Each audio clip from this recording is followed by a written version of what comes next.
Buenas noches con todos. Me presento. Soy Danilo González, asesor académico de la empresa Dicitur.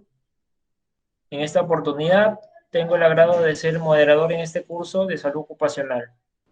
Ok, este curso está organizado por Dicitur, empresa dedicada a la formación profesional en diferentes áreas como lo son administración, marketing, logística, seguridad industrial, derecho, entre otros.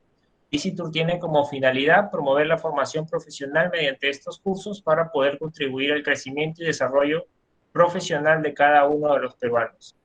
Este curso se reparte en 6 puntos, ¿no? Primero vamos a ver lo que es salud.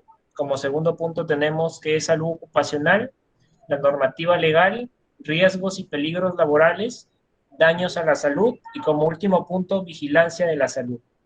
Este curso está a cargo del ponente, el doctor Pedro Reina Bautista, médico ocupacional y auditor médico, socio adherente de la Asociación Latinoamericana de Seguridad y Salud en el Trabajo. Cuenta con experiencia laboral de más de 8 años en salud ocupacional, encargado de la vigilancia médica en empresas como Hipermercados Totus, Nestlé, Británico, Adidas Perú y Corporación Gimdrake. Ahora sí, le doy el pase, comente Pedro, para que pueda continuar con el curso. Bien, muchas gracias, Danilo. ¿Qué tal? Buenas noches a todos. Vamos a ir a la siguiente diapositiva y vamos a iniciar primero definiendo qué cosa es salud. Bien, ¿qué nos dice la Organización Mundial de la Salud? Ellos ya tienen una definición cuando se estableció esta institución y nos dice que es un estado de bienestar físico, mental y social. Bien, ¿a qué me refiero con esto? Que no es solamente la ausencia de enfermedades o la ausencia de malestar. Bien, tienen que estar estos 3 puntos engranados para que la persona pueda ser o desarrollarse de manera saludable. Bien. Ahora vamos a profundizar un poco más en lo que es ya salud ocupacional directamente. Y una vez más, la Organización Mundial de la Salud, la OMS, y la OIT, que es la Organización Internacional del Trabajo, nos definen a la salud ocupacional como una actividad multidisciplinaria. ¿A qué me refiero con multidisciplinaria? Que en salud ocupacional, si bien estamos orientados pues a salvaguardar la salud de las personas en el trabajo, no trabajamos netamente solos, trabajamos también con otras áreas, que son las áreas, por ejemplo, de servicio de apoyo al médico ocupacional en sus actividades.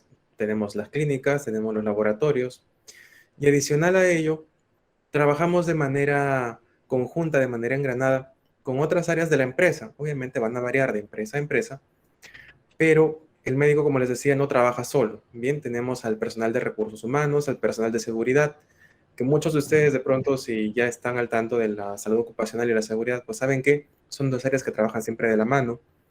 A las áreas de patrimonio y de prevención, las áreas de vigilancia, y las áreas mismas de la operación dentro de la empresa. Bien, es por eso que se llama multidisciplinaria. ¿Qué más tenemos ahí? Pues que la salud ocupacional está orientada a promover y proteger la salud de los trabajadores, indistintamente de su actividad o de su rango dentro de la empresa. También la salud ocupacional está orientada a la prevención y al control. ¿El control de qué? Pues de enfermedades y de accidentes generados dentro del trabajo. Finalmente, la salud ocupacional se dedica también a evaluar. ¿Y qué cosa es lo que evalúa? Evalúa los factores de riesgo y las condiciones peligrosas para su eliminación. Eliminación cuando es posible o minimizarlas en todo caso si es que fuera posible. Bien, teniendo ya esta información de repente un poco más clara, si es que no la conocían, vamos a pasar al siguiente punto. Bien, la salud ocupacional tiene 4 objetivos bastante claros y algunos pues ya los oyeron hace un momento. Lo primero es siempre la promoción de la salud en todas y cada una de las profesiones. La prevención de todo daño a la salud por las condiciones de trabajo. ¿Y a qué me refiero con esto? A que no es necesario o que no debería ser pues posible esperar a que ocurra de pronto un accidente o de pronto una enfermedad laboral para recién tomar acción, sino que siempre ir orientados a la prevención. El siguiente objetivo es la protección contra los riesgos resultados de la presencia de los agentes perjudiciales a la salud. que es un punto precisamente que vamos a ver más adelante. Y finalmente, nuestro último objetivo es la adaptación del trabajo a las capacidades de los trabajadores. Bien, habida cuenta, por supuesto, de su estado de salud física y mental. Este último punto, les hago un pequeño comentario. Eh, Cuando se establecieron estos objetivos de la salud ocupacional, estaban inicialmente orientados a adaptar al trabajador a su puesto de trabajo. Bien, obviamente sabemos que no es lo ideal, no es lo más recomendable, y de hecho pues contradice un montón con el tema de ergonomía, ¿bien? Y es por eso que después de varios estudios y varios análisis se determinó y se cambió este último punto de adaptación, y ya no era adaptar al trabajador hacia el puesto de trabajo, sino adaptar el puesto de trabajo hacia las capacidades del trabajador, del colaborador. Bien, vamos a ver aquí nuestro siguiente punto. La salud ocupacional, por supuesto, está regida por una normativa legal, y esta que les estoy presentando ahora es la normativa legal vigente. Bien, tenemos aquí, en primer lugar, a la ley 29783, de repente ya la han oído, que es nuestra ley de seguridad y salud en el trabajo. Bien, ahí está estipulado de manera detallada todo lo que comprende todas las actividades que debemos realizar en cuanto, o las medidas que deberíamos tener en cuenta en cuanto a medidas de seguridad y salud en el trabajo. Luego tenemos a la ley 3022-2, que es una modificatoria a nuestra ley de seguridad y salud en el trabajo, que básicamente toma un poquito de conciencia y modifica algunos puntos, por ejemplo, los relacionados a las pequeñas empresas o las medianas empresas en cuanto a registros simplificados. Además de eso, ahí incluyen ya, por ejemplo, el tema de la tercerización del servicio de salud en las empresas, no haciendo pues obligatorio que la empresa cuente con un médico, digamos, de la planilla directa, sino que ya se apoya en los servicios externos de salud ocupacional. Además de eso, estipula también la periodicidad de los exámenes médicos, que son cada 2 años. Antes se tomaban de manera anual, ahora son cada 2 años. Sin embargo, este punto pues no aplica para las actividades de alto riesgo. Bien, en el caso de las de alto riesgo, los exámenes médicos siempre serán de manera anual. Además, unos datos adicionales sobre esta modificatoria es que nos habla también de las responsabilidades del jefe de la empresa, en este caso de pronto de la gerencia, en cuanto a las situaciones legales ya de lesión grave o en el peor de los casos, el fallecimiento del trabajador. Bien, hay incluso hay una cantidad de años de pena de cárcel, que es aproximadamente de 6 a 8, en caso de que se demuestre que efectivamente pues, fue una condición generada dentro del trabajo y no generada directamente por el mismo trabajador. Obviamente, si fuera así, se excluye de esta responsabilidad al jefe de la empresa. Luego tenemos a la ley 31246, que también forma parte de las modificatorias de nuestra ley de seguridad y salud en el trabajo, que nos habla sobre la vigilancia epidemiológica, que el empleador en este caso es el encargado o el responsable de brindar el servicio de vigilancia epidemiológica con el objetivo de controlar la propagación de enfermedades transmisibles. Esta ley apareció en el año 2021 a causa de la pandemia generada por el coronavirus, por la COVID-19. Bien. Y nos habla también adicionalmente sobre los equipos de protección que deben cumplir, por supuesto, con la norma técnica peruana y que serán brindados pues, de manera obligatoria a los trabajadores de la empresa. Luego tenemos al Decreto Supremo 005-2012, que es el reglamento de la Ley 29783. Bien, ahí están ya, como les decía, estipuladas todas las actividades ya de manera mucho más específica que debemos realizar para dar cumplimiento a la Ley de Seguridad y Salud en el Trabajo. Y tengamos en cuenta que también hay una modificatoria, el Decreto Supremo 016 del año 2016, que ya establece con esta normativa lo que les mencionaba sobre la periodicidad de los exámenes médicos, ¿no? Que definitivamente es cada 2 años y ya no se incluyen, por ejemplo, los exámenes preocupacionales. Bien, salvo, como les vuelvo a mencionar, en el caso de empresas que sean o que tengan actividades de consideradas de alto riesgo.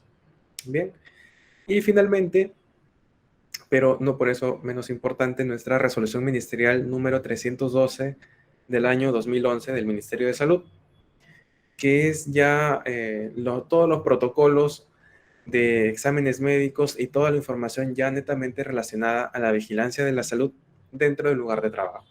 Bien, por supuesto, la normativa legal sabemos que puede variar, puede modificarse de aquí a futuro, así que siempre debemos estar atentos a ello. Ahora, bien, vamos a ver un poquito sobre cuáles son los principios de la ley 29783. Obviamente, profundizar en la ley sería pues tomarnos más de la hora y media de la que disponemos.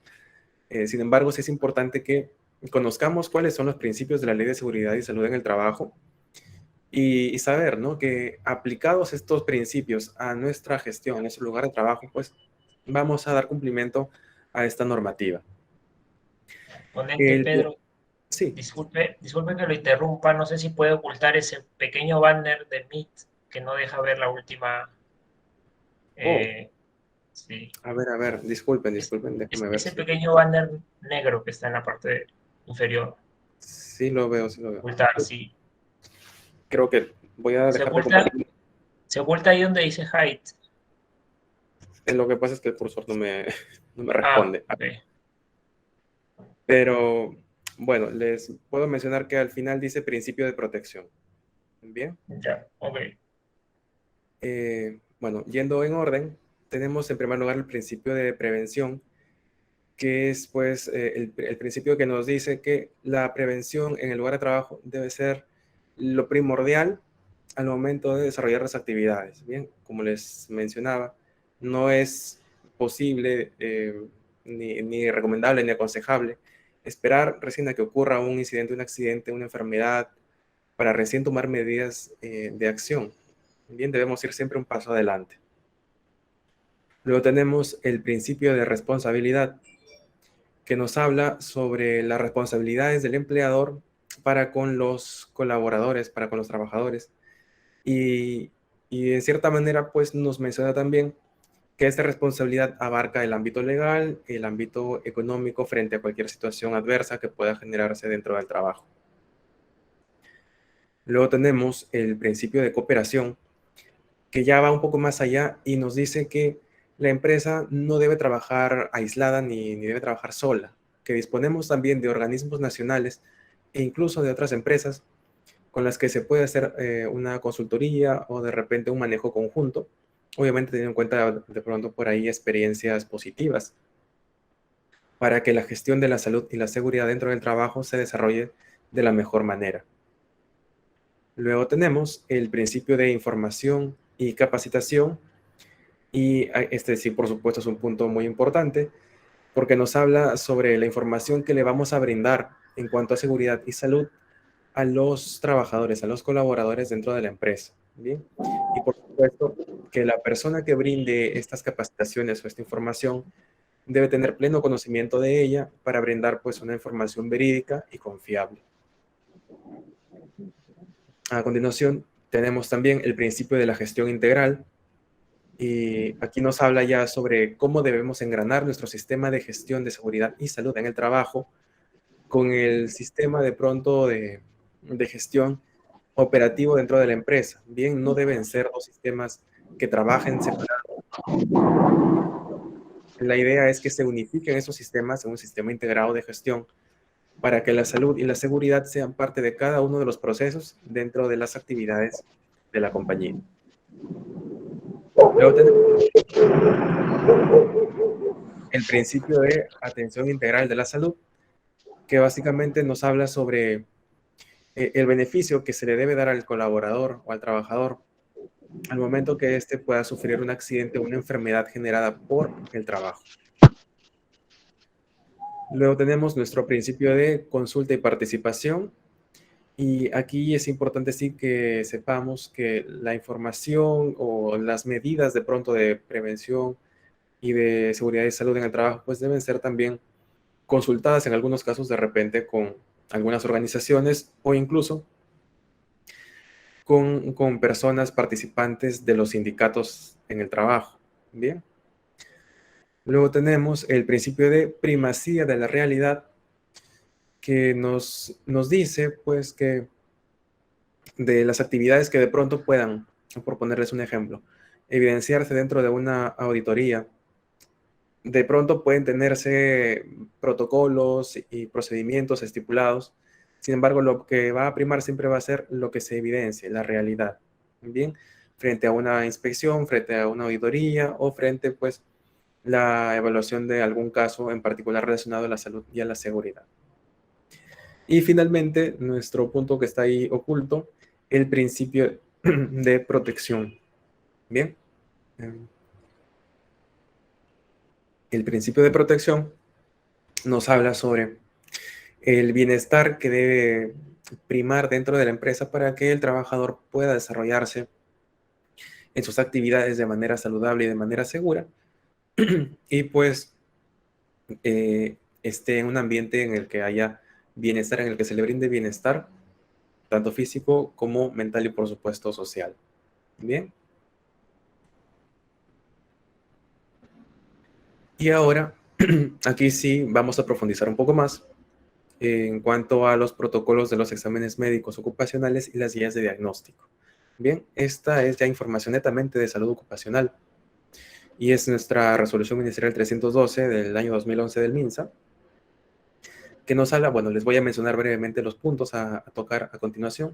Tenemos aquí a los factores de riesgo para la salud, a los daños a la salud de los trabajadores, la vigilancia de la salud de los trabajadores, los exámenes médicos ocupacionales, los exámenes obligatorios por actividad, la conformidad también que debe haber en cuanto a la vigilancia de la salud y los servicios encargados de la vigilancia de la salud y la supervisión de esta vigilancia antes mencionada.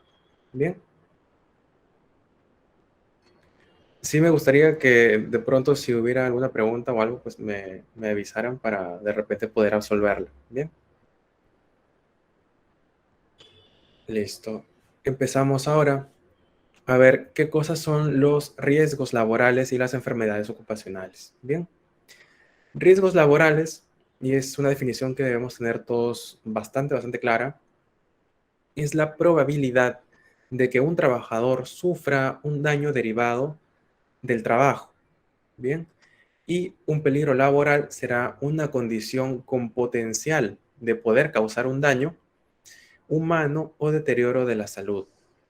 Dicho esto, una enfermedad ocupacional será cualquier enfermedad relacionada o resultada de la exposición a los factores de riesgo laborales del trabajador. ¿De acuerdo? Bien, aquí algunas definiciones adicionales para clarificar un poquito nuestra información. ¿Qué cosas son los factores de riesgo?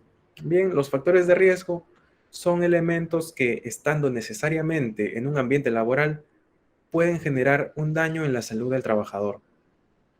La salud, creo que esto ya lo conocemos. Bien, la salud es la condición de bienestar físico, psicológico o mental y social. Bien, recordemos, no solamente significa ausencia de enfermedad. Y finalmente tenemos la última definición, los daños derivados del trabajo, que son las enfermedades, patologías o lesiones derivadas de las actividades laborales en el colaborador. Bien, dicho esto, quiero una vez más hacer hincapié en la prevención de los riesgos laborales. Bien, recuerden que la prevención debe ser lo principal en nuestra gestión de seguridad y salud ocupacional. Y pues la prevención de riesgos laborales es el conjunto de acciones que la organización va a realizar para evitar o disminuir la probabilidad de que cualquier trabajador sufra alguna enfermedad o lesión producto de las actividades que realiza. Bien. También es importante recordar que es un componente importante la identificación de los riesgos presentes y, por supuesto, basándonos en ellos, se aplicarán las medidas preventivas necesarias. Muy bien, vamos a continuar. Listo. Ahora sí, vamos a adentrarnos en los riesgos laborales y las enfermedades ocupacionales. Vamos a puntualizar aquí cuáles son los riesgos a los que se encuentran expuestos los trabajadores dentro de sus actividades. Bien, sí es importante que tengamos presente que no todos los puestos de trabajo pues van a contar con todos los riesgos que estamos viendo aquí en la pantalla. Bien, tendremos por supuesto riesgos específicos de acuerdo a la actividad de la persona. Tendremos por supuesto aquí a los riesgos físicos, a los riesgos químicos, a los riesgos biológicos, ya vamos a ir profundizando por supuesto en cada uno de ellos, a los riesgos ergonómicos, los psicosociales. Como les decía, la salud mental es un punto también que se está tratando con bastante fuerza, sobre todo en los últimos años, los riesgos mecánicos y los riesgos ambientales. Bien. Vamos aquí. Bien. Podemos iniciar en este caso, en cuanto a los riesgos laborales, con los riesgos físicos. Bien. ¿Qué son los riesgos físicos? Los riesgos físicos son estos riesgos que están relacionados a las condiciones ambientales en el lugar de trabajo. Bien, ¿qué condiciones podemos encontrar en un lugar de trabajo? Tendremos, por ejemplo, la temperatura, y de hecho hay una temperatura ya establecida, o un rango en realidad, para que las personas desarrollen sus actividades de manera confortable. Tenemos también otro riesgo físico, las vibraciones, bien, que normalmente son producidas por alguna máquina y que afectan directamente al sistema osteomuscular de las personas. Antes de continuar, quisiera mencionarles, sí, que la temperatura, una temperatura inadecuada en el lugar de trabajo, por supuesto debe o va a tener la capacidad de desarrollar algún tipo de malestar en la persona. Bien, tenemos personas que trabajan expuestas a altas temperaturas, como de pronto tenemos personas que trabajan expuestas a muy bajas temperaturas. Bien, la gente que trabaja en los almacenes, por ejemplo, en los almacenes de alimentos congelados o de distribución, pues deberán también tener en cuenta el tema de la temperatura. Los cambios de la temperatura van a generar daños en distintos niveles de manera física y de manera también mental. Bien, una baja temperatura lo que nos puede generar en el peor de los casos es congelamiento. Altas temperaturas nos pueden generar sofocos, golpes de calor, desmayos, pérdida del conocimiento y cambios en el estado del humor, incluso. Bien. Ahora sí, pasando a las vibraciones, como les mencionaba, las vibraciones lo que generan son normalmente daños en el sistema osteomuscular. Por ponerles un ejemplo, tenemos a los conductores de micro, los conductores de bus, que si de repente, bueno, hemos usado por ahí el transporte público, podemos ver que en muchos casos ellos van con la mano en la palanca de cambios, ¿bien? Y si nos fijamos y tenemos un poco de pericia, vamos a poder ver que la palanca de cambios vibra de una manera, pues, incontrolable. ¿Qué va a generar eso en este conductor? Va a generar daños, pues, a nivel de tendones, de músculos en la mano, y no solamente en la mano, también estas vibraciones, obviamente por física, van a afectar también el codo y muchas veces el hombro. ¿De qué va a padecer esta persona? Pues de contracturas, de dolores articulares, no van a poder hacer las manitos. José, disculpe, José Alarcón, ¿puedes apagar tu micrófono, por favor? Yo, disculpe la tardanza, que tuve, como estoy de servicio de seguridad ciudadana. Ok, sí. Eh, no sé si puedas apagar tu micrófono para no interrumpir al ponente. Sí, listo, no se preocupe, ahorita lo voy a hacer cuenta. Listo, gracias. Ahora sí, puede continuar. Gracias. Continuamos entonces. Bien, otro riesgo físico, las radiaciones. Las radiaciones pueden ser ionizantes o no ionizantes. Ahí tenemos dos tipos. En cuanto a la radiación, tenemos la que producen de repente algunas máquinas o algunos equipos que podamos encontrar en el lugar de trabajo. Y tenemos también la radiación solar, la ultravioleta. Bien. Por supuesto, para cada una de ellas habrá siempre una medida de protección, de prevención, para evitar cualquier daño generado por ellas. Luego tenemos otro riesgo físico, la humedad. Bien, sabemos que la humedad es muy incómoda y una persona que trabaja normalmente en un ambiente húmedo va a llegar o podría llegar a generar problemas de pronto dermatológicos. Recordemos que cuando hay humedad siempre hay hongos, ¿bien? Y eso pues va a tener consecuencias. O de repente alguna enfermedad respiratoria, dependiendo del caso. Otro riesgo físico, la iluminación.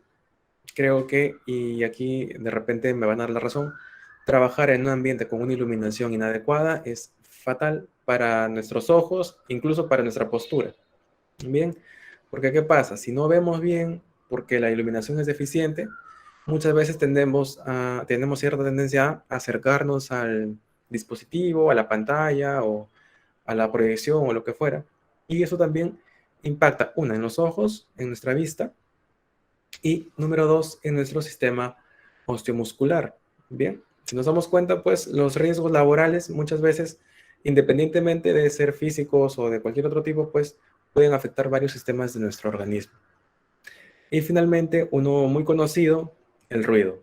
Bien, una persona que trabaja expuesta a ruido, y les hago la puntualización, mayor de 80 decibeles,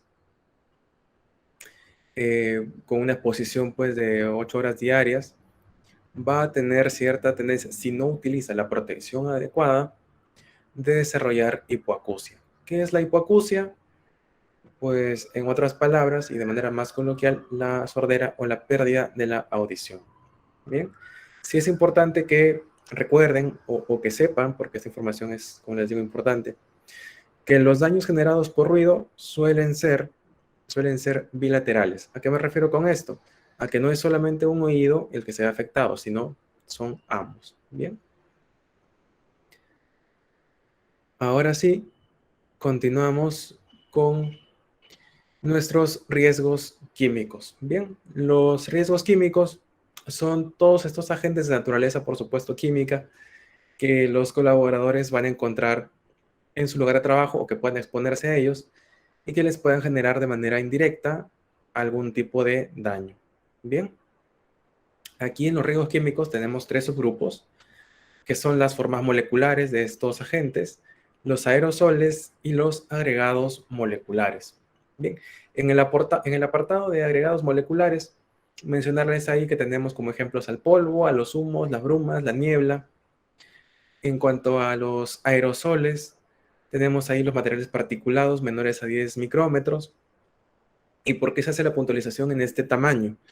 Porque ese es el tamaño que va a tener el agente, en este caso químico, para llegar directamente a los pulmones y en muchas ocasiones, además de generar un daño pulmonar, que podrían ser alergias o podrían ser pues, reactividades bronquiales, pueden llegar a traspasar hacia nuestro sistema circulatorio, hasta el sistema sanguíneo y generar daños también a un nivel ya más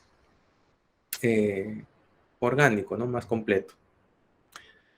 Y finalmente tenemos a la forma molecular de los riesgos químicos y ahí encontramos pues a los vapores y a los gases. Por ponerles un ejemplo de riesgos químicos, ¿bien? Yo creo que de pronto, no necesariamente en el trabajo, ¿bien?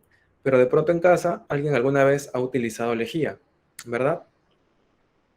Y sin ir muy lejos, estando en casa con lejía, ¿alguien alguna vez ha utilizado guantes o lentes o algún tipo de protección para utilizar la lejía? No, de repente no es necesario que me respondan, pero estoy casi seguro de que me van a decir que no. Bien. ¿Y qué pasa con la lejía? Si ustedes entran a un ambiente que está recién limpiado con lejía, van a notar que hay una sensación incómoda en cuanto a la respiración. Bien, ¿por qué? Porque el olor de la lejía nos irrita las vías respiratorias, nos molesta las mucosas, en este caso de los ojos también. Y ya ni les digo, pues, si ingerimos algún producto químico como la lejía, obviamente los daños van a ser mucho mayores. Bien. Entonces, sí recordemos que los riesgos químicos, como bien dice la pequeña definición que les puse aquí, muchas veces generan daños de manera indirecta en las personas. Así que ante un riesgo químico, recordemos usar siempre un equipo de protección personal adecuado.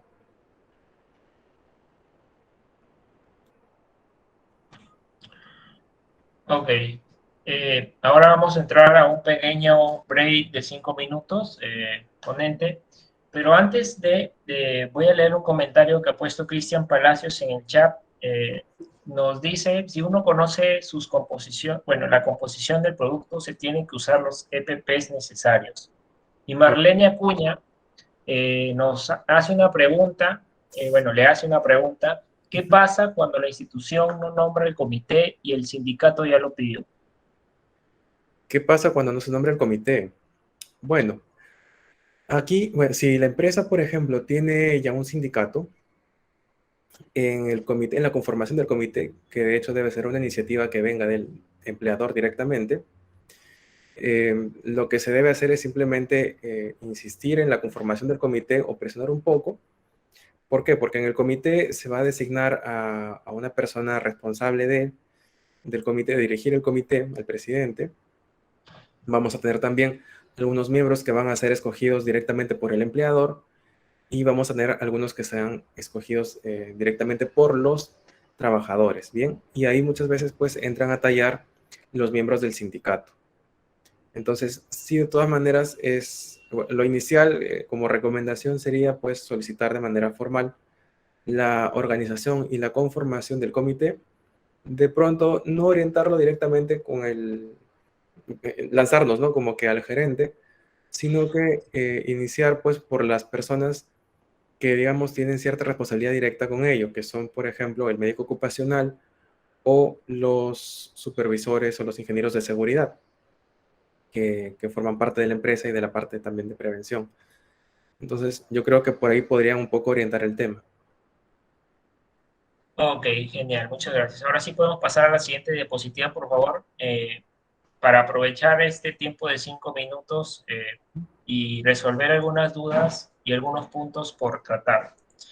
¿Ya? El primero de ellos es que por el chat voy a enviar lo que es el link del registro de asistencia para que todos puedan colocar y marcar su asistencia en ese link. Es importante que marquen aquí y coloquen sus datos correctamente porque esta información a nosotros nos sirve para poderles enviar a través de correo o de WhatsApp todo el contenido, ya sea la grabación o las diapositivas de este curso. Ahora sí, ponente, puede pasar a la siguiente diapositiva, por favor. Muy bien.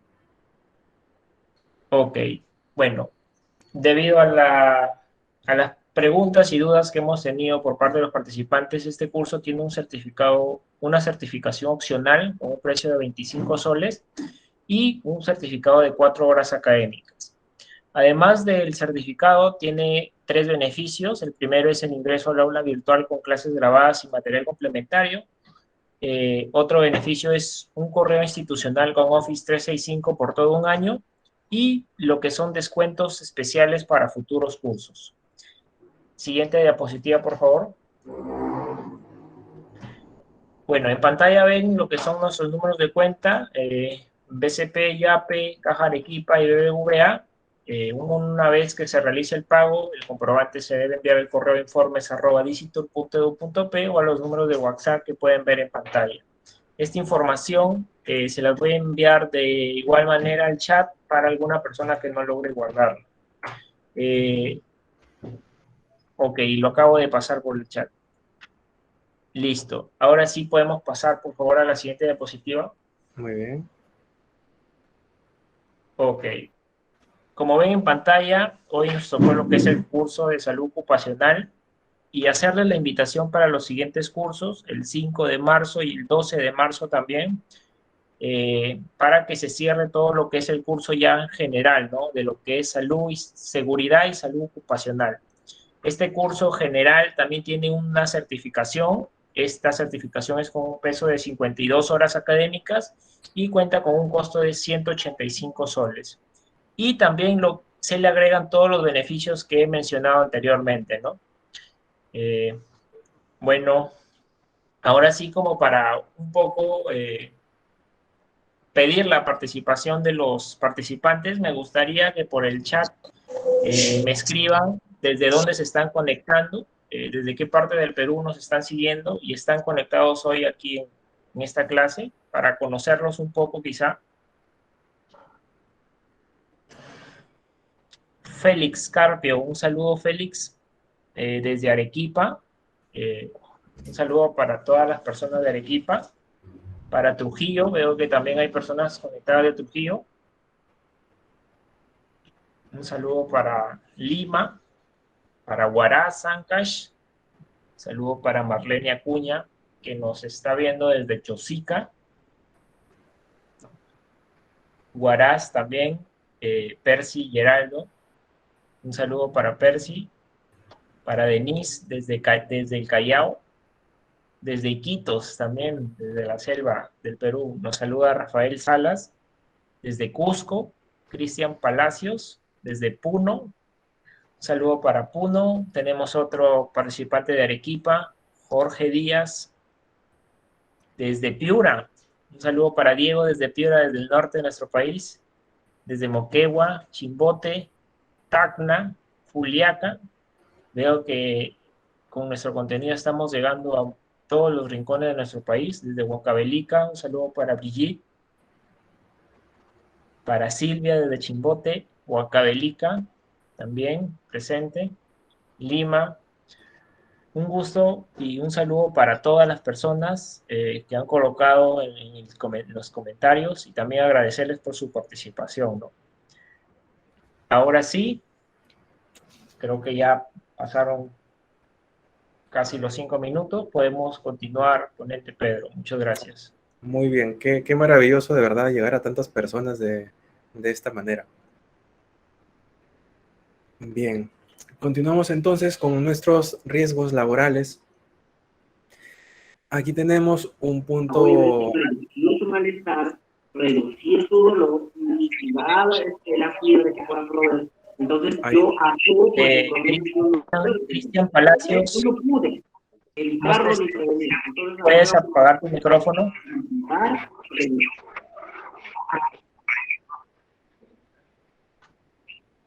Ya, creo que ya está.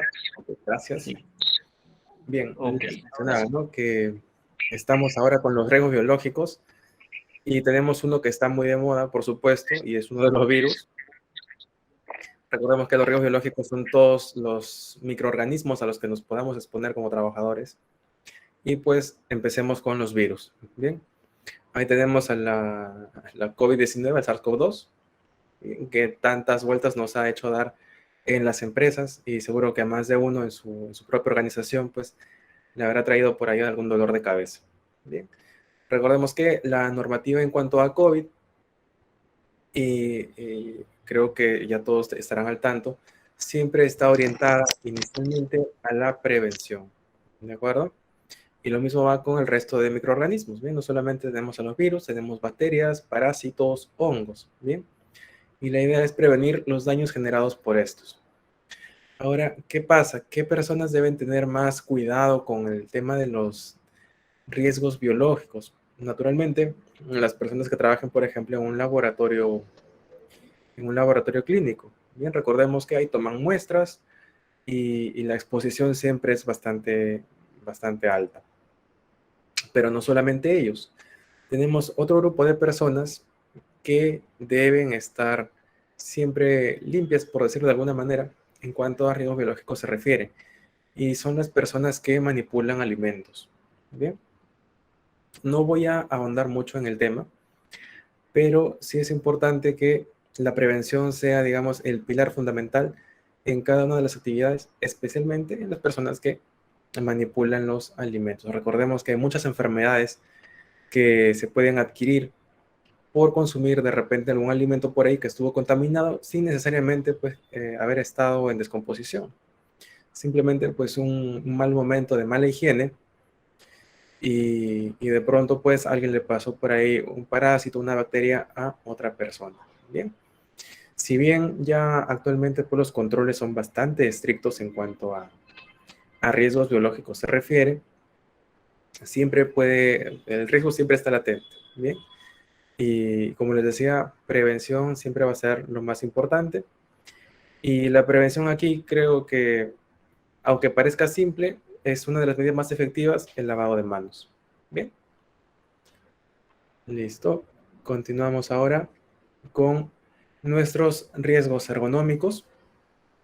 Aquí tenemos a los riesgos que están ya relacionados a los movimientos que realizamos dentro del trabajo. Tenemos 3 grupos: la manipulación manual de cargas, los movimientos repetitivos y las posturas forzadas. Bien, por ley, empezando con la manipulación manual de cargas, me gustaría que sepan que hay límites también. De acuerdo a la normativa, para hombres, el tope máximo de manipulación de cargas es de 25 kilogramos y para mujeres es de 15 kilogramos. Naturalmente, las mujeres embarazadas no deberán realizar manipulación manual de cargas dentro del trabajo. Bien, sí es importante también hacerles saber que esto es, por supuesto, de acuerdo a la normativa nacional. Bien, en otros países como Estados Unidos tienen todo un sistema que incluso orienta a qué cantidad o cuál debería ser el peso que podrían manipular como máximo incluso las mujeres embarazadas. Bien, o sea, están ya en ese punto. Aquí por lo pronto pues está prohibido. Ahora, ¿qué debemos rescatar de la manipulación manual de cargas? Que una mala manipulación de cargas tiene un riesgo terrible en cuanto a daños o a la generación de daños en nuestro sistema osteomuscular. La zona más sensible en todos nosotros va a ser, por una mala manipulación de cargas, nuestra columna lumbar. Bien, en muchas ocasiones, más de uno, y me incluyo en algún momento, nos ha pasado que de pronto teníamos que levantar una cajita que teníamos en el suelo o algo por ahí que tuviéramos medio tirado. ¿Y qué es lo más frecuente? Pues nos lanzamos hacia adelante y levantamos nuestra carga haciendo el esfuerzo con la columna. Bien, de pronto la primera vez no va a pasar nada, de pronto la carga no era muy excesiva, de pronto no pasaba de 3 kilogramos, pero recordemos que hay personas que trabajan realizando esta actividad. Imagínense cómo acabaría la espalda de una persona que trabaja todo el día levantando cargas de 25 kilos y simplemente se lanza hacia adelante. Bien, obviamente las consecuencias van a ser bastante catastróficas al corto y al largo plazo. Bien, la mala manipulación de cargas nos afecta directamente, como les mencionaba, en la columna lumbar y va a tener consecuencias como las lumbalgias, que ya las habrán escuchado, las lumbociáticas o las ciáticas y en el peor de los casos, hernias intervertebrales. Bien, entonces, ¿qué debemos recordar en cuanto a la manipulación manual de cargas? Lo que debemos cuidar siempre va a ser nuestra espalda, nuestra columna. Bien, ¿cómo lo vamos a hacer? Flexionando siempre las rodillas y haciendo el esfuerzo directamente con nuestras piernas y no con nuestra espalda. Bien, la espalda debemos mantenerla siempre recta. Luego tenemos a nuestros movimientos repetitivos y yo creo que el nombre es bastante evidente. Los movimientos repetitivos pues son movimientos que vamos a realizar de manera constante durante nuestro periodo de trabajo. Ahora, ¿qué sucede con estos movimientos repetitivos? Normalmente son de miembros superiores. Bien, tenemos ahí manos, codos, hombros. ¿Y qué pasa si de pronto trabajamos de repente pues escogiendo espárragos o de repente por ahí alisando tortas o amasando panes? Obviamente vamos a poner una sobrecarga en estos grupos musculares y nos van a generar pues algún tipo de daño como contracturas o de repente inflamación a nivel de tendones. Y en cuanto a posturas forzadas, yo creo que igual el nombre es bastante explicativo. Una postura forzada va a ser una posición que la persona deba adoptar y que vaya a generarle pues incomodidad debido a la posición en la que se encuentra y que debe mantener muchas veces. Bien, ¿qué situaciones tenemos ahí? Por ejemplo, las personas que trabajan en oficina y de pronto no tienen un mouse o no tienen un teclado adecuado y andan con la manito levantada, medio torcida, con la muñeca medio rotada. Y eso pues genera en algún momento dolores a nivel articular. Otras situaciones de postura forzada, la gente que trabaja de pie, como los vigilantes. Los vigilantes trabajan 12 horas de pie. Imagínense pues cómo acaban estas personas con dolores en las piernas, con dolores en la cintura. Muchos dirán, me duelen los riñones, pero en realidad pues son los músculos de la columna que llegan a tensarse tanto que generan también daños a ese nivel. Y ya ni les digo pues de las personas que trabajan sentadas, ¿no? Las posturas forzadas de las personas que trabajan en la oficina también son bastante preocupantes en algunas ocasiones. Tenemos gente que no mantiene la espalda recta, sino que está medio chorreada en el asiento, o de repente se apoya más en un lado, se apoya en otro, y estar sentados pues es una postura forzada definitivamente. Un consejo aquí en cuanto a estos riesgos ergonómicos, las pausas activas. Bien, las pausas activas van a ayudar a reducir considerablemente cualquier daño que puedan generar estos riesgos en las personas. Muy bien, continuando con los riesgos psicosociales. Aquí tenemos pues a los riesgos que son ya relacionados a las respuestas emocionales y de comportamiento dentro del lugar de trabajo. Y tenemos al estrés, el cansancio, el acoso laboral, la fatiga. Bien, por supuesto, hay una normativa también que nos habla sobre hacer un monitoreo de estos riesgos psicosociales dentro del trabajo, porque el estrés, por supuesto, no solamente lo vamos a tener dentro del trabajo, sino también lo podemos adquirir de fuentes externas. Bien, y si no sabemos gestionarlo, vamos a tener consecuencias negativas. En pequeñas dosis no es malo, bien, nos ayuda a estar más alertas, más despiertos, a realizar nuestras actividades, a buscar soluciones. Pero si no sabemos gestionarlo, créanme que las consecuencias pues llegan a nivel ya orgánico. Bien, hay personas que desarrollan hipertensión arterial por el estrés, hay personas que de pronto tienen gastritis generada por el estrés, en algunos casos cuadros depresivos o de ansiedad, que requieren ya atención médica, psiquiátrica, psicológica. Bien. Y la idea, por supuesto, es que nadie llegue a desarrollar ese tipo de problemas. Luego tenemos a los riesgos mecánicos. Ahí tenemos a los generados por la acción mecánica de algunos elementos, de máquinas, herramientas o de repente piezas por ahí, o de algún fluido que pueda escapar. Bien. Ejemplos, tenemos ahí a las quemaduras, a los aplastamientos, a los daños generados por objetos proyectados, objetos desprendidos que pueden generar una contusión y ya directamente pues los golpes. Bien. Finalmente tenemos a nuestros riesgos ambientales y aquí tenemos pues a dos situaciones, ¿no? Los que son generados por la naturaleza y los que son generados por el hombre o antropogénicos. Bien, generados por el hombre pueden estar ahí los incendios o los derrumbes. En algunos casos pues incendios puede ser de repente por la manipulación o mala manipulación de pronto de algún equipo en el trabajo. O derrumbes como ejemplo pues los generados por explosiones. Y en cuanto a los naturales, ahí sí no tenemos control de nada. Tenemos a los terremotos, la lluvia y las inundaciones. Bien. Entonces, creo que ya con esta información está un poco más clara la idea de los riesgos laborales y podemos pasar ya a los daños a la salud en los trabajadores. Bien. Aquí como daños a la salud tenemos dos grupos grandes, los accidentes laborales y las enfermedades laborales. Bien. Accidente laboral va a ser cualquier suceso acaecido dentro del trabajo y que puede ser generado por dos situaciones. Tranquilamente puede ser por un acto inseguro como por una condición insegura. Bien, estos términos o estos conceptos se manejan también en seguridad. Recordemos que la salud ocupacional no trabaja sola, sino trabaja de manera en conjunta con otras áreas. Bien. Por ponerles un ejemplo de accidente por acto inseguro, una persona que se caiga se ruede por las escaleras por ir leyendo o mandando mensajes por el WhatsApp. Bien. ¿Puede suceder? Claro que puede suceder y genera accidentes y genera daños.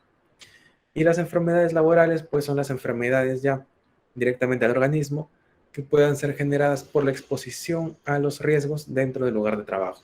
Ejemplos, la hipoacusia o la sordera ocupacional, o de repente pues el asma ocupacional que afecta directamente a nuestros pulmones. Bien. Ahora vemos también que la RM 312 nos habla sobre la vigilancia de la salud de los trabajadores y ahí sí tenemos dos situaciones importantes. La primera que es la evaluación del estado de salud que se realiza a través de los exámenes médicos, que ya les voy a detallar un poco más adelante, y la evaluación de los riesgos para la salud que se realiza a través del IPER. Bien, el IPER es la identificación de peligros y evaluación de riesgos y controles, que por supuesto tiene es toda una matriz con un cálculo respectivo que nos va a ayudar a definir qué grado de daño, qué grado de de riesgo representa pues cada situación dentro o cada actividad dentro del trabajo. Y lo que les mencionaba, los exámenes médicos ocupacionales. Bien, tenemos ahí 3 grupos y un bonus track. Lo primero son los exámenes preocupacionales, que son los que se realizan antes de que la persona ingrese a sus actividades, antes de que obviamente pues empiece a laborar dentro de la empresa, y nos permite conocer cuál es el estado de salud o si de pronto tiene alguna condición médica que pueda ser agravada por algún riesgo dentro del trabajo. Bien, recordemos aquí que de acuerdo a la normativa, y honestamente no estoy 100% de acuerdo, pero se realiza solamente a las actividades de alto riesgo, de manera obligatoria. Las que no son consideradas de alto riesgo no requieren examen preocupacional. Luego tenemos a las periódicas o a los exámenes médicos periódicos que se realizan cada 2 años de acuerdo a la normativa y de manera anual para las personas que tienen actividades de alto riesgo. Bien, en estos 2 tipos de examen vamos a tener también, adicional a la evaluación, una emisión de aptitud para el puesto de trabajo. Y ahí vamos a ver que de pronto tenemos a un colaborador que es apto 100% médicamente para sus actividades, como de repente por ahí alguien que tenga alguna restricción o que de repente pues lamentablemente sea no apto para el puesto de trabajo porque tiene alguna condición médica que puede verse agravada de manera exponencial.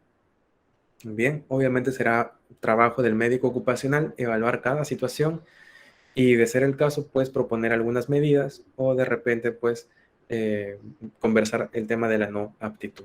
Bien. Finalmente, casi finalmente, tenemos a los exámenes de retiro, que de acuerdo a la normativa actual, es solamente obligatorio para las actividades de alto riesgo. Bien, para el resto, para las otras actividades, el examen de retiro se ejecutará solamente cuando haya una solicitud por escrito del trabajador hacia la empresa para que pase este tipo de examen. Bien, no son obligatorios, son a solicitud. Y finalmente, pues tenemos otro tipo de evaluaciones, como por ejemplo, una evaluación por reincorporación laboral. De repente alguien que pasó mucho tiempo de descanso médico después de un accidente, se tiró unos 3 meses ahí y no sabemos si después de ello va a poder continuar o retomar sus actividades. ¿Bien? Y tenemos otras situaciones, por ejemplo, cuando la persona cambia de puesto de trabajo. Recordemos que no todos los puestos de trabajo tienen los mismos riesgos y los exámenes médicos van a evaluar el estado de salud de acuerdo a los riesgos a los que vaya a estar expuesta la persona. Entonces, esos exámenes médicos ocupacionales también son importantes. Muy bien, y muy ligado a esto, pues tenemos exámenes médicos ocupacionales que son obligatorios por actividad y están estipulados precisamente en esta resolución ministerial. Aquí les he recortado algunos ejemplos. Tenemos ahí, empezando con la actividad económica, sector salud. Bien, ¿qué daños a la salud pueden tener los trabajadores del sector salud? Pues infecciones relacionadas al trabajo. Por ejemplo, alguien que se pinchó por ahí con sangre contaminada y tiene como factor de riesgo un contagio de VIH o de hepatitis B o de hepatitis C, o si de repente se contaminó con alguna muestra o de repente estuvo expuesto a algún paciente con tuberculosis, también es un factor de riesgo. Bien, en esos casos, ¿qué exámenes se consideran obligatorios para esta actividad del sector salud? Pues los exámenes serológicos para descartar hepatitis B, hepatitis C y VIH. Bien, adicional a eso, el BK en esputo, que es un examen de saliva para descartar la presencia del bacilo de Koch, el generador de tuberculosis en nuestros pulmones. Y por supuesto, la radiografía de tórax antero, posterior y lateral para ver si nuestros pulmones se encuentran limpios.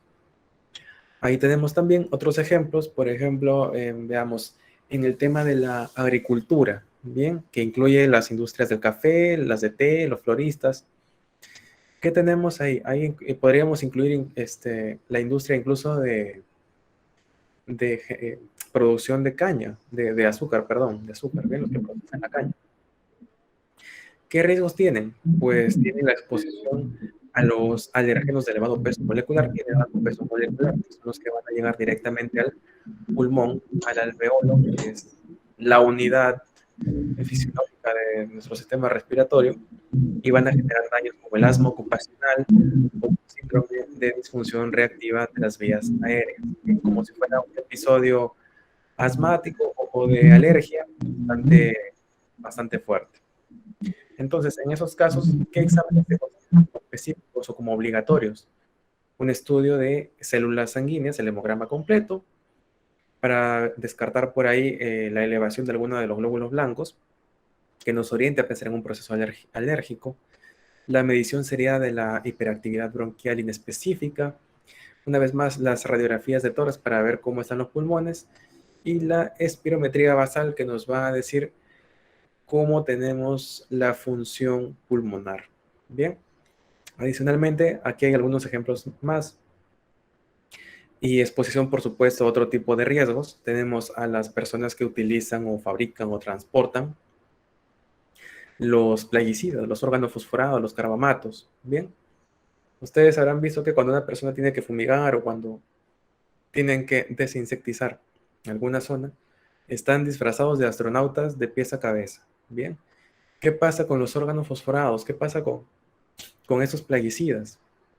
Similar a lo que ocurre con la lejía, ¿bien? No necesariamente hay que entrar en contacto con ellos para que nos generen algún tipo de daño. Ahora, pueden ser inhalados y van a generar daño respiratorio.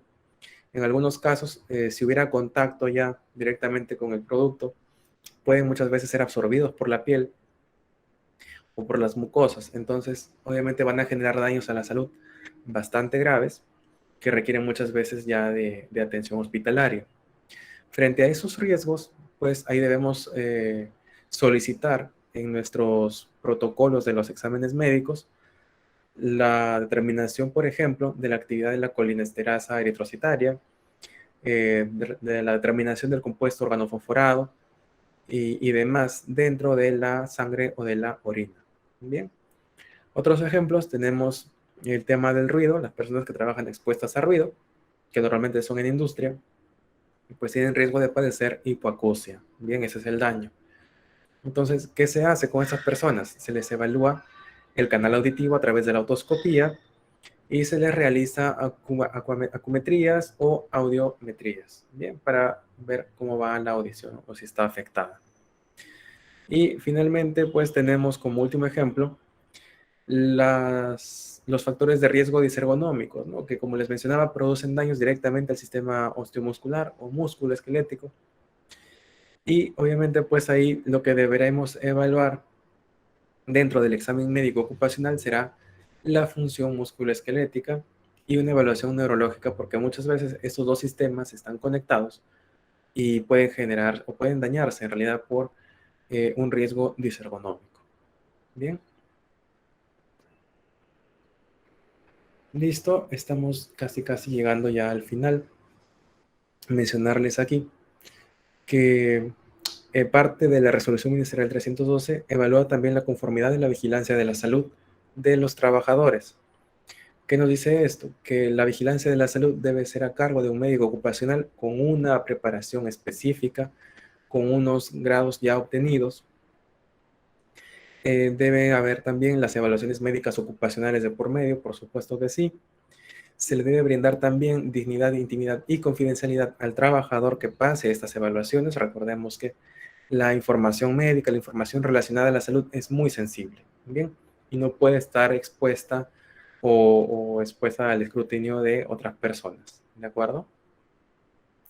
La adaptación del puesto de trabajo, ya les mencionaba que es precisamente uno de los objetivos de la salud ocupacional. El puesto es el que debe adaptarse a las capacidades del trabajador y no al revés. Luego tenemos que también se debe priorizar la salud de los niños y no voy a ahondar mucho en este punto, pero sí quiero mencionarles que debido al trabajo infantil que hay dentro de nuestro país, se ha considerado también la salud de los niños dentro de esta ley. Bien, así que pueden revisar de repente si están interesados en el tema para profundizar un poquito más. Y finalmente la custodia de la documentación. Bien, dependiendo de la situación, El médico ocupacional es quien custodia los exámenes, los resultados médicos, y en algunos casos pues deberá ser necesario custodiar estos exámenes o estas evaluaciones incluso hasta por 40 años. Bien, obviamente depende mucho de la situación, pero es el número dispuesto por la ley. Muy bien, luego tenemos a los servicios encargados de la vigilancia, que es un punto también tocado en la resolución 312, que nos dice que los servicios que brindan el apoyo al médico ocupacional, y por esto me refiero a las clínicas, deben tener las disposiciones de acuerdo a la normativa establecida por el MINSA para establecimientos de salud. Bien, detrás de cada clínica ocupacional siempre va a haber una acreditación de la DIGESA.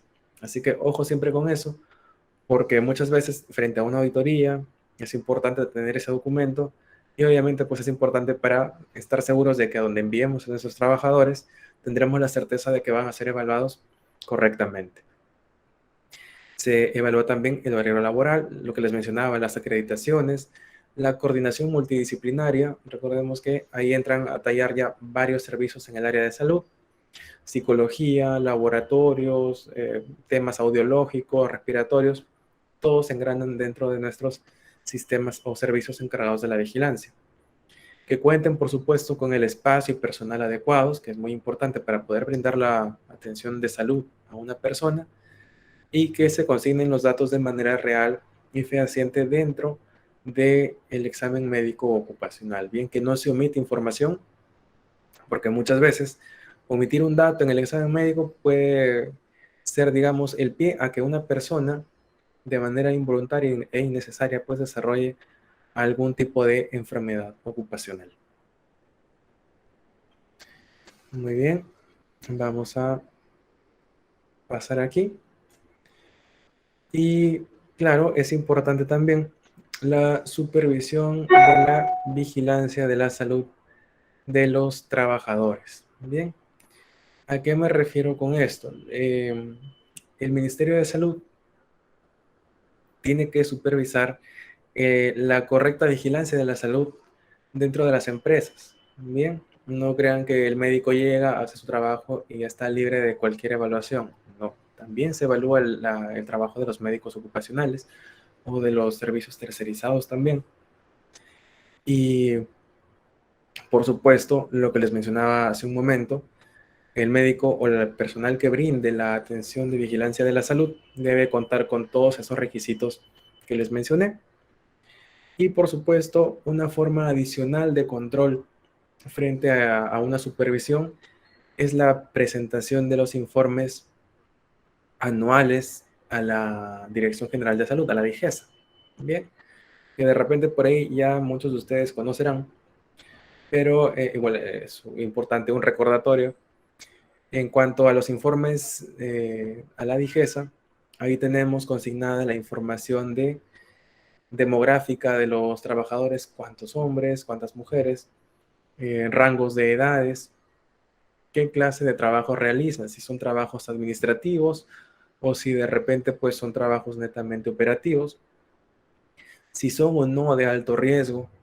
Vamos a evaluar también ahí o a consignar la información relacionada a los accidentes laborales, si fueron leves, moderados, severos, mortales en el peor de los casos. También la aparición de alguna enfermedad ocupacional y por supuesto, perdón, por supuesto que también hay enfermedades relacionadas al trabajo. No son enfermedades generadas por el trabajo, pero están relacionadas a. ¿Qué enfermedades tenemos ahí? Por ejemplo, la hipertensión, tenemos la diabetes, la obesidad, por ponerles algunos ejemplos, ¿bien? Que nadie le va a decir al trabajador que de pronto se estrese de más, que nadie le va a decir al trabajador, oye, aliméntate, come más, come más, come más, y le va a generar obesidad. Pero muchas veces hay situaciones, sí, que generan que de pronto una persona dentro del trabajo tenga cierta tendencia a sobrealimentarse, por poner el ejemplo del peso, ¿bien? Y eso viene muy ligado, por ejemplo, a los factores de riesgo psicosocial, ¿bien? Una persona estresada, una persona que se encuentra ansiosa por mucho tiempo, ¿cómo tiende a calmar esa ansiedad? Por ahí, yo estoy seguro de que no me lo dicen ahora, pero creo que sí saben la respuesta y muchas veces es comiendo, ¿bien? Y las personas ansiosas no van a buscar pues una verdura o algo muy bajito en calorías para quitarse la ansiedad, no. Lo primero que uno busca siempre es o golosinas, chocolates, comida chatarra. ¿Por qué? Porque ese exceso de aporte calórico va a generar una falsa sensación de bienestar en el cuerpo, ¿bien?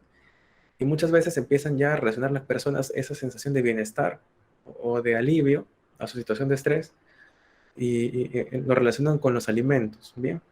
Y muchas veces es lo que genera pues los problemas de sobrepeso dentro del trabajo o en su defecto pues algún problema cardiovascular, endocrinológico como la diabetes. Sin tener en cuenta, ¿no? El tema de problemas relacionados a cuadros de ansiedad, cuadros depresivos, entre otros adicionales. Bien, entonces no sé si hasta aquí hay alguna pregunta, alguna duda de repente. Ok, creo que toca la sección de consultas y respuestas.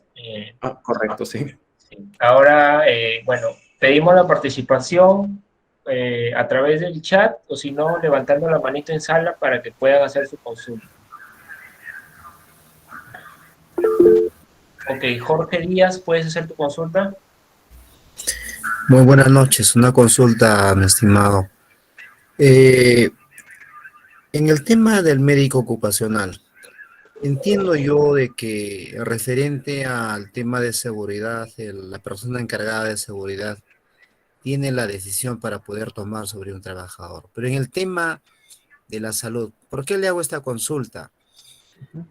Sucede que hay trabajadores, más que todo en este tiempo, el tema del COVID-19, resulta que eh, ponen que tienen síntomas, pero sucede que van al médico ocupacional y el médico ocupacional no, digamos, no hace más que, bueno, lo deriva a un consultorio externo para que pueda hacerse un descarte. Y sucede que cuando va al consultorio externo sale negativo. Entonces, en este caso, el médico ocupacional no estaría, digamos, en cierta parte omitiendo en este caso, y otro consulta también es que otros casos, ¿no? De que, digamos, en una clínica el personal, el trabajador ya sin consultar al médico ocupacional se van por su cuenta, vienen con su descanso médico y resulta que los trabajadores cuando se ha comprobado no tienen ningún tipo de molestias, nada, y en su domicilio incluso están haciendo otras actividades. Entonces, con mi consulta, ¿el médico ocupacional de una institución está en la capacidad de poder eh, digamos, objetar el descanso médico de otro médico? Gracias por la respuesta. Bien, ¿qué tal, compañero? Buenas noches. Vamos a tratar de responder de la mejor manera la consulta. Bien, es importante, sí, que el médico ocupacional, de la mano del área de repente de trabajo social, porque muchas veces es un trabajo, digamos, engranado con esta área, evalúe también la veracidad del descanso médico. Yo les pongo ejemplos. En alguna situación, luego de revisar un descanso médico, de pronto por ahí vemos que el diagnóstico es medio sospechoso, que de repente no coinciden los códigos de colegiatura, o de pronto no presentaron toda la documentación que normalmente se pide en las empresas cuando es una atención privada, ¿no? Hoy tenemos el certificado médico, tenemos no sé, las boletas de pago de la consulta, de la compra de medicamentos, entre otras cosas. Entonces, por ahí viene ya un poco de pericia en cuanto a la evaluación del descanso médico. Bien. No se puede de repente decir, no, este descanso médico no vale, salvo pues se encuentre algo muy evidente que nos oriente a esto. Y les hago el comentario. En algún momento, evaluando descansos médicos, encontré un descanso emitido entre comillas, por un médico que había fallecido ya hace más de 10 meses. Entonces, obviamente ese descanso de primera, ¿no? No sirve, ese descanso médico no es válido. O sea, sí hay cierta potestad para llegar a determinar eso. Bien. Y en cuanto al tema COVID-19, si bien es cierto que pueden llegar algunos trabajadores al área de salud ocupacional de repente a consultar por algún malestar, algún problema, no sé, respiratorio que pudieran tener, debemos también, obviamente, de tener varios puntos de vista, ¿no? Hay muchas cosas por evaluar, obviamente, pues nadie al ojo va a decir, este sí es un caso de COVID, este no. Y en realidad el apoyo ahí viene por parte de la prueba de descarte. Pero sí es importante saber en qué momento debe ser tomada la prueba y qué tipo de prueba. Porque, claro, tranquilamente el trabajador puede llegar a evaluarse por el médico ocupacional, pero recordemos pues que el médico ocupacional está orientado a la gestión y a las actividades preventivas dentro de la organización. Y no necesariamente pues va a tener cierta profundidad en conocimientos respecto a temas pulmonares o respiratorios, o de pronto pues no está dentro de sus actividades la evaluación física de una garganta, que muchas veces ocurre dependiendo de las empresas, ¿no? Entonces, en algunas situaciones sí no queda otra que solicitar el descarte y de acuerdo a ello pues tomar la medida. Recuerden que antes de lanzarse con toda esta parafernalia de actividades pues tenemos que evaluar si por lo menos la persona tiene pues, los signos vitales estables, si de repente estuvo vacunada o no, si estuvo expuesta a algún caso confirmado o algún caso de sospecha. O sea, son varios puntos a evaluar. Pero eso siempre es importante definirlo, sobre todo en los protocolos y en el plan de vigilancia COVID-19. Y armar un plan de trabajo en realidad con el área médica y de pronto la parte de seguridad o de recursos humanos. Espero haber respondido la consulta. Gracias, gracias. Sí. Doctor o ingeniero, buenas noches, disculpe. Tengo una consulta que hacerlo. Yo trabajo en el área de emergencia en un centro de salud y me han venido tantas veces a solicitarme certificado de negatividad por COVID o de caso médico, que las propias empresas les envían que de un centro de salud saquen ese documento. ¿Eso es válido? ¿Está autorizado por el Ministerio de Salud? Espero su respuesta. Gracias. Bien, un certificado, una constancia de negatividad. Pues realmente no está estipulado realmente eso dentro de las normativas, incluso la normativa COVID. Imagino yo que de pronto esas situaciones son para personas que ya pasaron por el proceso o por la infección de COVID y están próximas a reincorporarse a sus actividades. Bien, entonces, frente a eso, en realidad no es obligatorio tomar, ni recomendable, tomar una prueba de descarte que evidencie, ¿no?, que la persona dio un resultado negativo. ¿Por qué? Porque de pronto, pues, una persona que pasó por la infección de COVID, de pronto todavía mantiene en el cuerpo fragmentos del virus, de repente por ahí alguno de los picos de este virus se quedó pululando y una prueba molecular, una PCR, va a captar este cachito del virus y va a botar un resultado positivo, pero va a ser un resultado falso. Entonces, frente a eso, lo que nos dice la normativa es, ok, persona que ya cumplió su periodo de infección, simplemente que tenga síntomas leves o asintomáticos y puede reincorporarse a sus actividades, ¿no? 7 o 10 días, dependiendo del caso particular, y nada más. Lo que de pronto podría confundirse es si solicitan o requieren de pronto un certificado de buena salud, que eso en algunos sitios pues es sí, un requisito, pero es ya un proceso muy diferente. Uh-huh.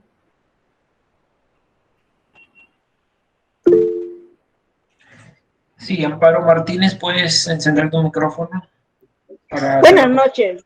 Buenas noches. Yo quería consultarles sobre los exámenes médico-ocupacionales en caso de construcción civil para obreros. Si bien es cierto, ahorita estamos atravesando por esta pandemia todavía, ¿está recomendado hacerles sus exámenes médico-ocupacionales a los obreros? El trabajo de obras de construcción, pues habría que revisar un poquito la normativa, a ver si es un trabajo de alto riesgo, pero mi recomendación particular personal sería, sí, realizar un examen preocupacional. Porque como les mencionaba inicialmente, el objetivo del examen preocupacional es poder visualizar de manera objetiva cuál es el estado de salud con el que está ingresando el colaborador a la empresa.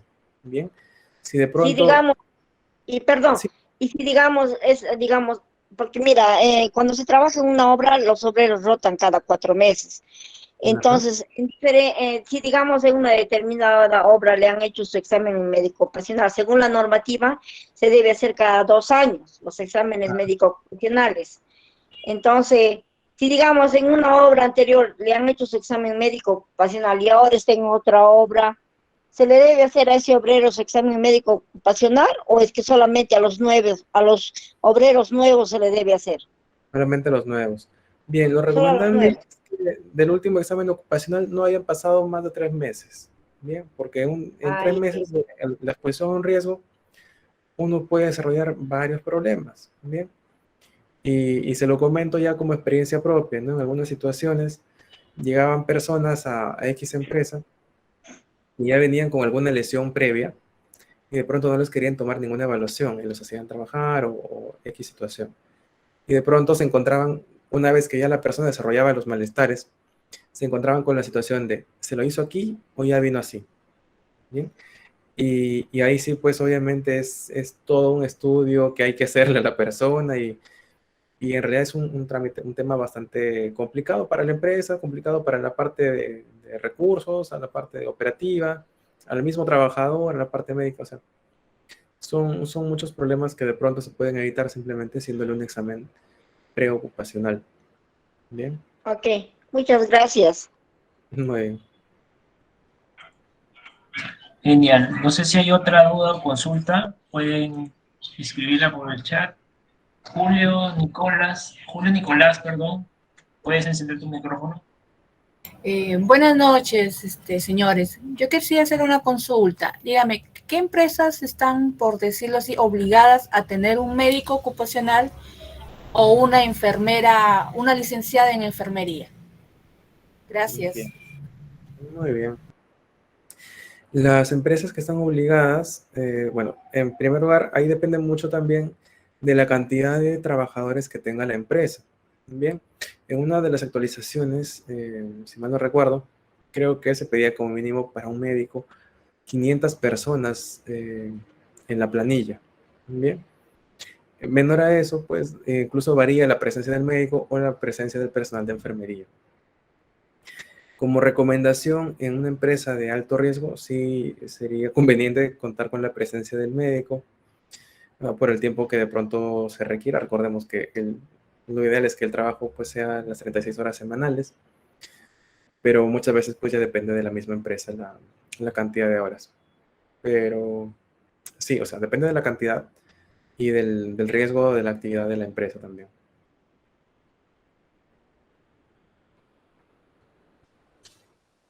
Si de pronto me dice que es una empresa de minería, yo le recomendaría si tengan un médico ocupacional.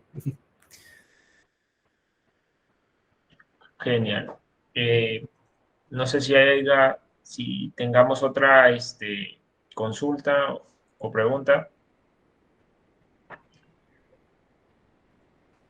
Marlene está con la manito levantada. ¿Puedes encender el micrófono? Sí, buenas noches. Bueno, yo trabajo en una universidad que No sí sé, me escuchan. Marlene, si puedes hablar un poco más fuerte porque se te escucha muy bajo. Ya, el volumen, ya, perfecto. ¿Ahora sí? Sí, Sí, ahora sí.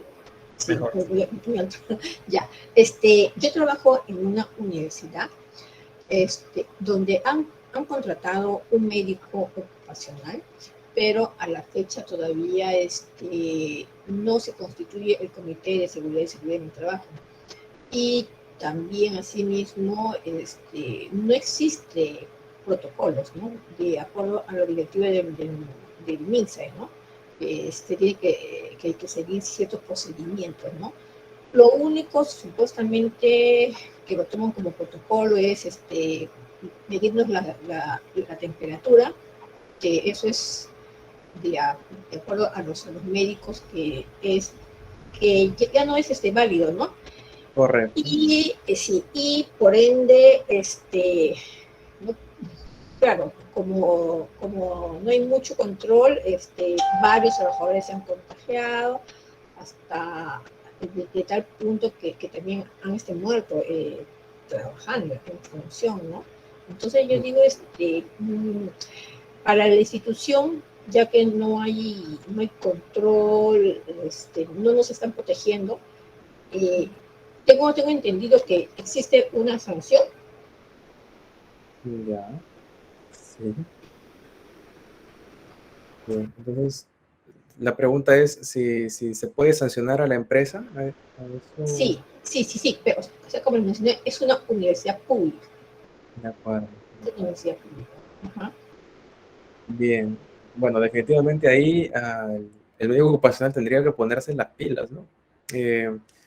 Lo ideal sería, pues, conversar con la jefatura directa para que se dé inicio a la organización, a la conformación de los procedimientos y de los protocolos, porque efectivamente, ¿no? Hay varios que ya están en desuso y se ha demostrado que realmente, pues, no son efectivos para descartar una sospecha de COVID, como por ejemplo la toma de temperatura o de repente el uso incluso de los pediluvios. Bien, entonces sí, ahí definitivamente urge que el médico o el área de seguridad se pongan manos a la obra. Lo ideal sería, pues, identificar quiénes son estas personas o quiénes son sus responsables de estas áreas, me refiero, para que se ejerza un poco de presión. Definitivamente, si en algún momento llegara a caer una inspección de la SUNAFIL o de alguna otra entidad, al no encontrar, pues, la conformación de comités, el establecimiento de protocolos o de procedimientos, específicamente, pues, para el tema de COVID-19, obviamente sí va a haber una sanción de por medio. Bien, y en un tema de auditoría, lo inicial normalmente es, pues, generar la observación y dar un plazo o un periodo para que esa observación se levante. Bien, si después de ese plazo o periodo no se ha levantado la observación, normalmente ahí sí proceden a la sanción.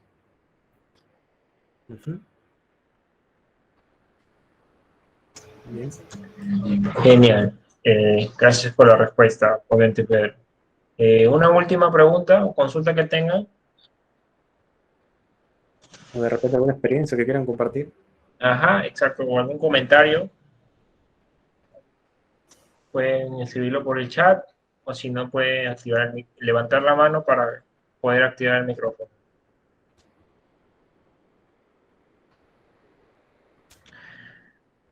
Ok, entonces como no tenemos consultas o preguntas, pasamos a la siguiente diapositiva, por favor. Muy bien. Ok, bueno, antes de comentarle el tema de la certificación, les vuelvo a recalcar el tema de la asistencia. Acabo de pasar por el chat el link de asistencia para que puedan registrarse todos y se les puedan enviar en este caso las diapositivas y la grabación del curso, ¿no? Solo a las personas que se registren en los links. Y el tema de la certificación, bueno, recordarles que este curso tiene una certificación opcional con un precio de 25 soles y un certificado de 4 horas académicas. Además de ello, el ingreso al aula virtual con las clases grabadas y material complementario con derecho de descarga, un correo institucional con Office 365 por todo un año y lo que son descuentos especiales para futuros cursos. Siguiente diapositiva, por favor. Ok, esta información de los números de cuenta en BCP, YAPE, Caja Arequipa y BBVA la voy a enviar por el chat para alguna persona que no logre guardar esta información. Igual recordarles que una vez que se realice el pago, se envía el comprobante al correo informes@disitor.edu.p o a los números de WhatsApp que ven en pantalla. Siguiente diapositiva, por favor. Ahí estamos. Ok. Y bueno, finalmente invitarlos, ¿no?, a los dos últimos cursos del curso ya general de seguridad y salud ocupacional.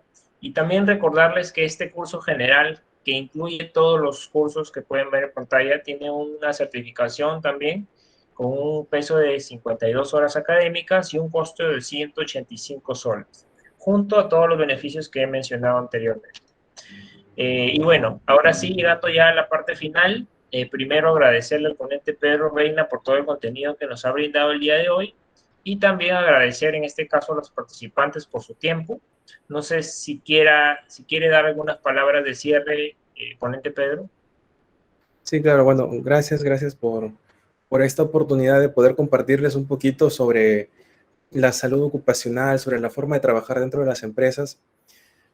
Como les mencionaba desde el inicio, y creo que no me voy a cansar de recalcarlo, la prevención debe ser uno de los pilares fundamentales en el desarrollo de la actividad de salud dentro de cualquier organización.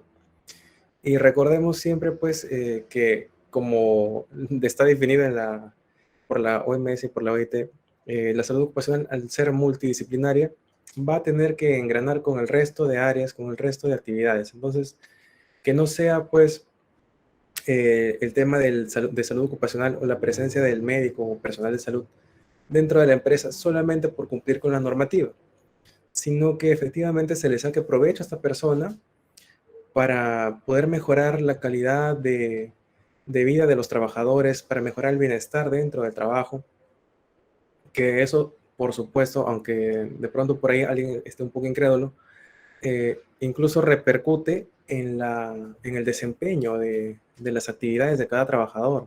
Bien. Y nada, básicamente es eso. Muchas gracias una vez más por la oportunidad y supongo que será hasta la próxima.